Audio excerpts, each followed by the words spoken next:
Assalamualaikum warahmatullahi wabarakatuh.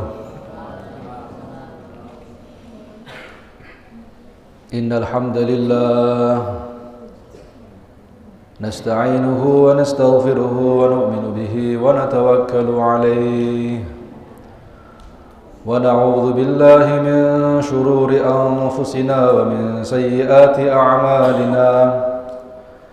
من يهده الله فلا مضل له فمن يضلله فلا هادي له أشهد أن لا إله إلا الله وحده لا شريك له وأشهد أن محمدا عبده ورسوله لا نبي بعده اللهم صل وسلم على سيدنا محمد وعلى آله وصحبه أجمعين. قال الله تعالى في كتابه الكريم بعد أعوذ بالله من الشيطان الرجيم ومن أحسن قولا ممن دعا إلى الله وعمل صالحا وقال إنني من المسلمين.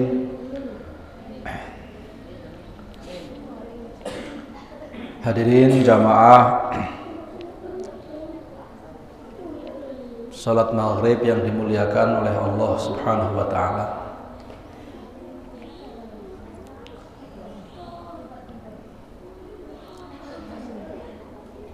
Sungguh perkara yang paling penting adalah perkara iman. Karena dengan perkara iman kita akan mengenal keagungan Allah Subhanahu wa ta'ala,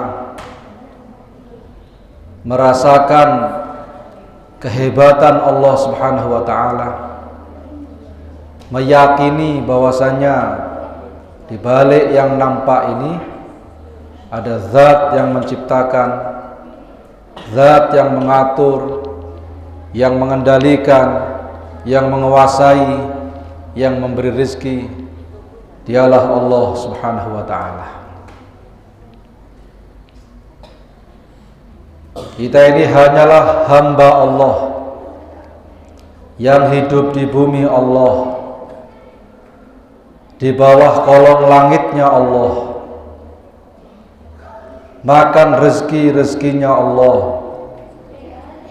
minum air-airnya Allah, dilihat oleh Allah, diketahui oleh Allah, dan nantinya kita semua akan kembali kepada Allah Subhanahu wa ta'ala.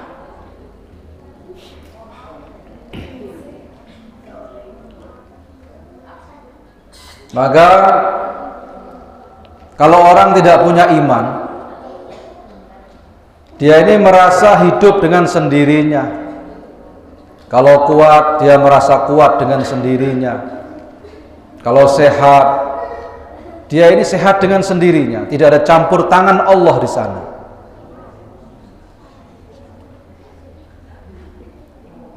Sehingga hadirin yang dimuliakan oleh Allah Subhanahu wa ta'ala, hidupnya ini dia tidak akan merasakan kehadiran Allah. Tidak ada campur tangannya Allah. Tidak melibatkan Allah Subhanahu wa ta'ala.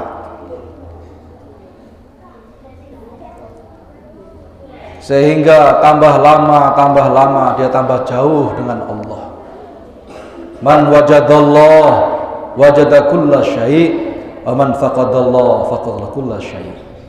Barang siapa yang mendapatkan Allah, dia hakikatnya mendapatkan segala-galanya, dan barang siapa yang kehilangan Allah, dia hakikatnya kehilangan segala-galanya. Ada seorang tukang kebun namanya Ayyas di istananya Khalifah Harun ar-Rasyid. Khalifah sangat sayang kepada Ayyas ini, sehingga membuat cemburu. Seluruh penghuni istana cemburu. Kenapa Ayyas ini disayangi oleh sang khalifah? Maka Khalifah atau Sultan Harun ar-Rasyid yang memahami kecemburuan penghuni istana, maka dia buat sayembara. siapa saja yang memegang isi istanaku ini, maka yang dipegang akan menjadi miliknya. Maka seluruh penghuni istana itu mendengar pengumuman itu, maka semburat semuanya. Ada yang memegang kursinya raja, ada yang memegang kudanya raja, ada yang memegang permadani yang sangat indah itu, karena yang dipegang akan jadi miliknya. Maka Ayas ini tidak megang apa-apa. Dia ditanya oleh Sultan Harun al-Rasyid, wahai Ayas, kenapa kamu tidak megang apa-apa? Maka beliau telah mengatakan, wahai Khalifah, wahai Sultan, apakah benar yang aku pegang jadi milikku? Benar. Maka beliau Ayas ini telah memeluk Sultan Harun al-Rasyid. Maka Sultan kaget, kenapa kamu meluk saya? Wahai Sultan, kalau saya pegang permadani, yang jadi milikku permadani saja. Kalau aku memegang kursimu, maka yang jadi milikku kursi saja. Kalau aku pegang kudamu, yang jadi milikku kudamu saja. Tetapi kalau aku memegang engkau, maka segala-galanya dalam istana ini akan menjadi milik saya. Jamaah yang dimuliakan ini oleh Allah Subhanahu wa taala. Inilah orang yang cerdas. Barang siapa yang mendapatkan Allah, dia mendapatkan segala-galanya. Karena segala-galanya ini milik siapa? Milik Allah Subhanahu wa taala.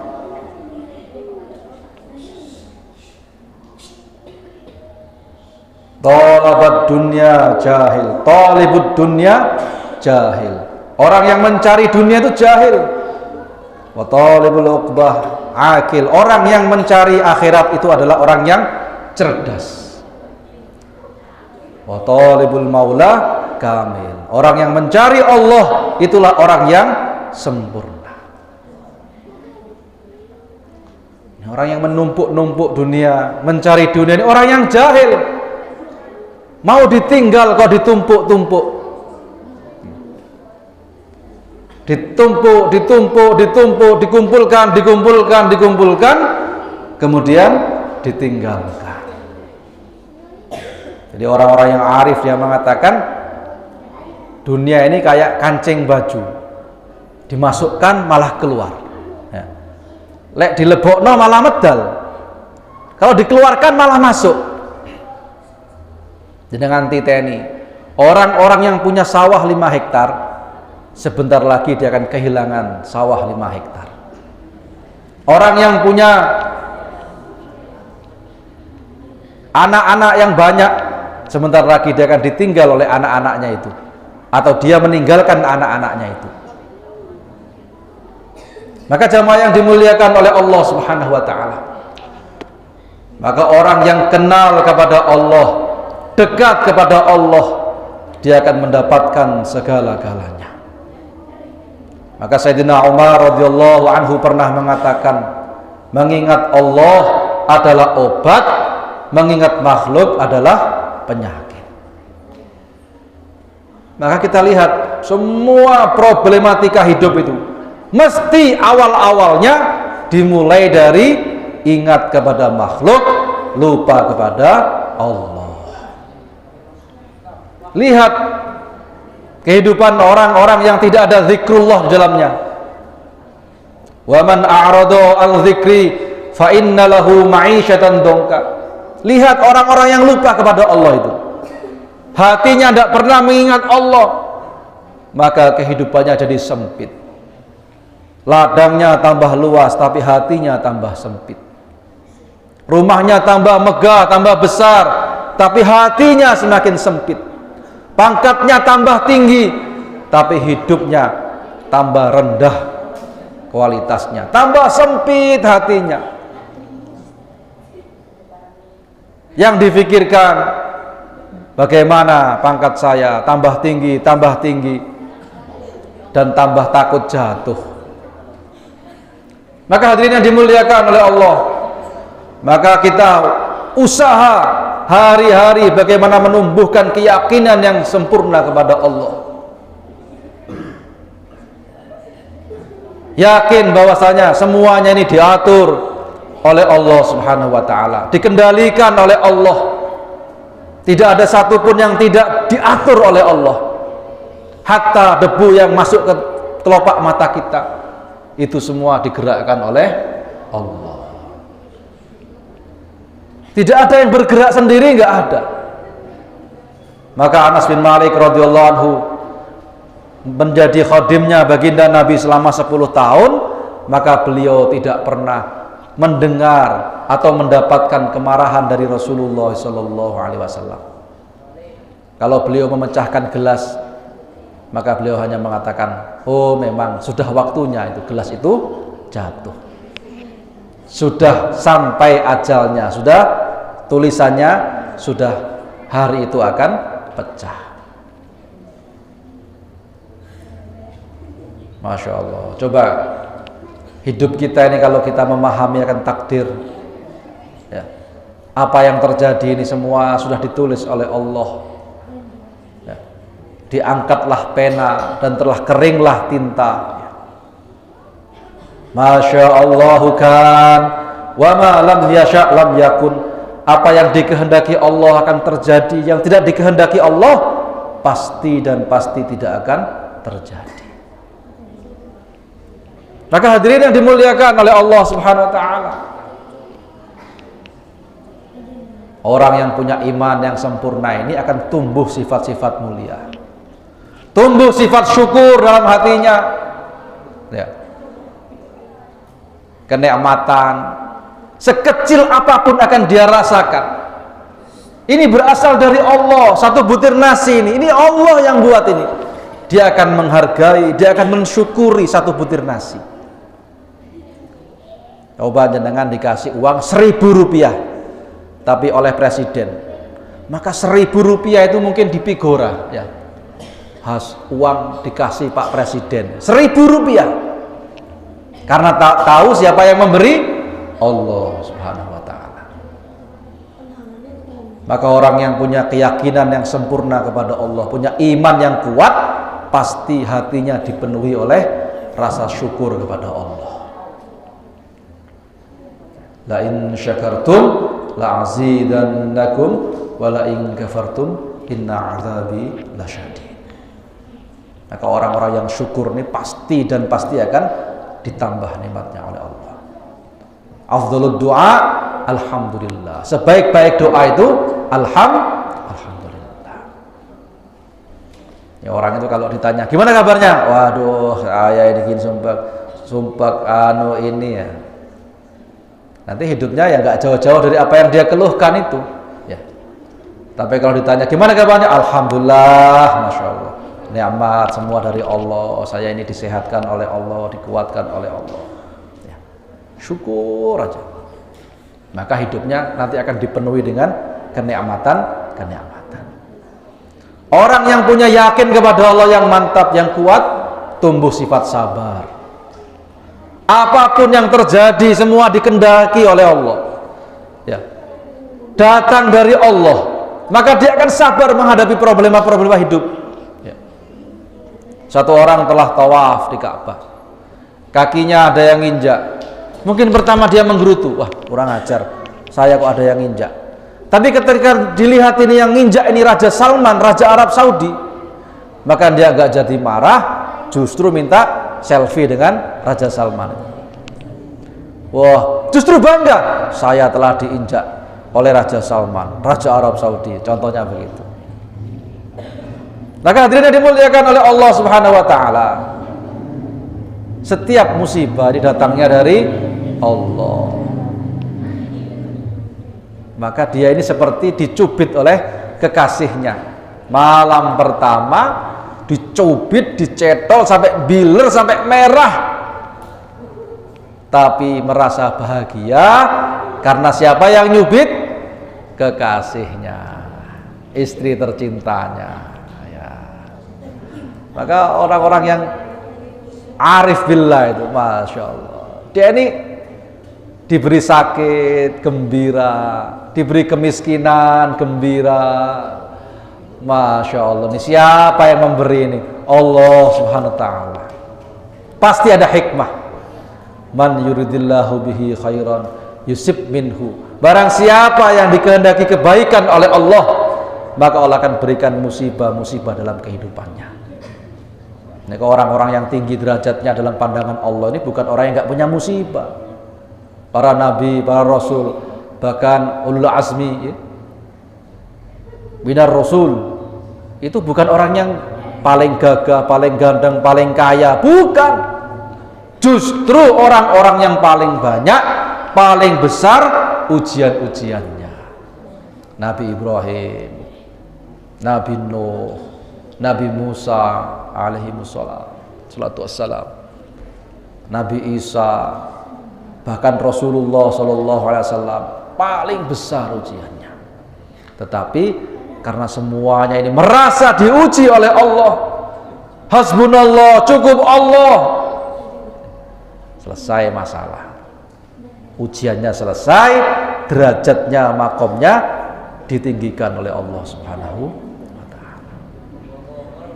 Muncul sifat tawakal, bergantung kepada Allah.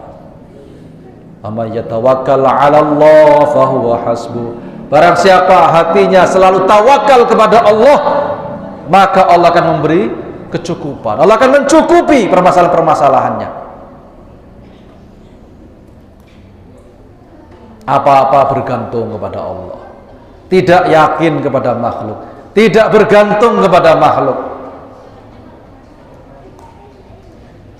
Kemudian dia ini selalu ridha dengan takdir-takdir Allah, ya. Selalu dia ini merasa ya ridha dengan apapun yang ditakdirkan Allah Subhanahu wa ta'ala. Oleh karena itu,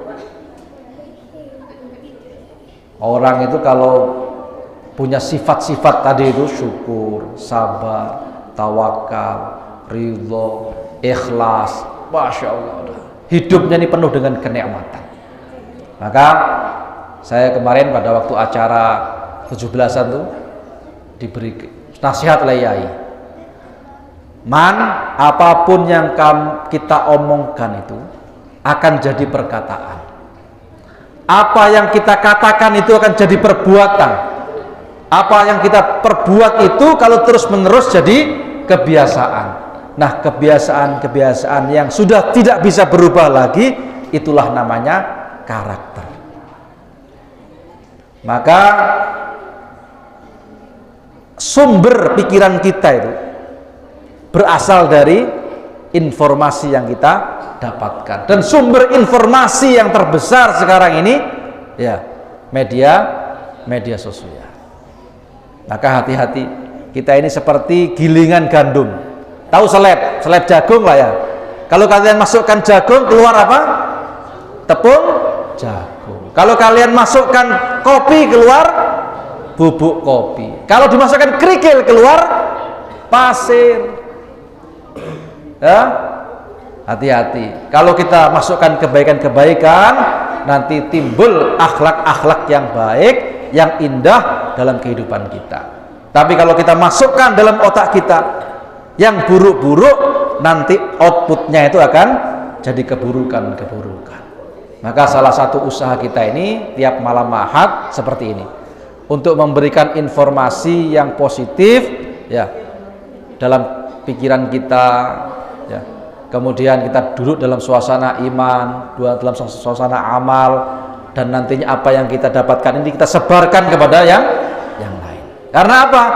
Karena orang itu kalau jauh dengan Allah, tidak punya syukur, tidak punya sabar dalam hidupnya, tidak ridho dengan takdir Allah, pasti dia mengalami kegelisahan eksistensial.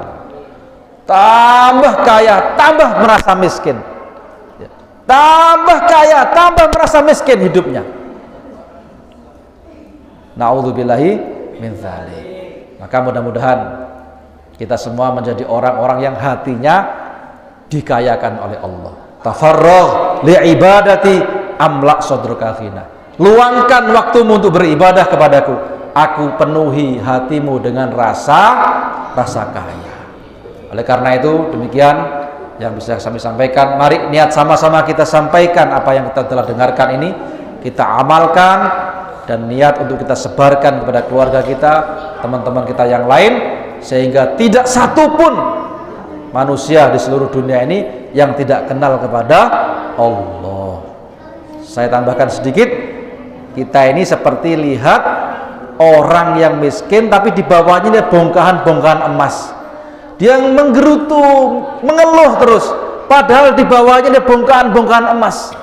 Dia mengira ini batu biasa. Pak, sampai ini punya bongkahan-bongkahan emas, ini benda-benda mahal, sampai bisa selesai seluruh permasalahannya. Ibaratnya seperti itu. Manusia ini sekarang mengeluh sana, mengeluh sini, susah, merasa miskin, gak ada solusi dalam hidupnya, padahal dia adalah hamba Allah. Sekali dia minta tolong kepada Allah, Allah akan selesaikan seluruh permasalahan hidupnya. Mudah-mudahan semua kita bisa mengamalkan dan menyampaikan. Subhanakallahumma wa bihamdika asyhadu an la ilaha illa anta astaghfiruka wa atubu ilaik. Assalamualaikum warahmatullahi wabarakatuh.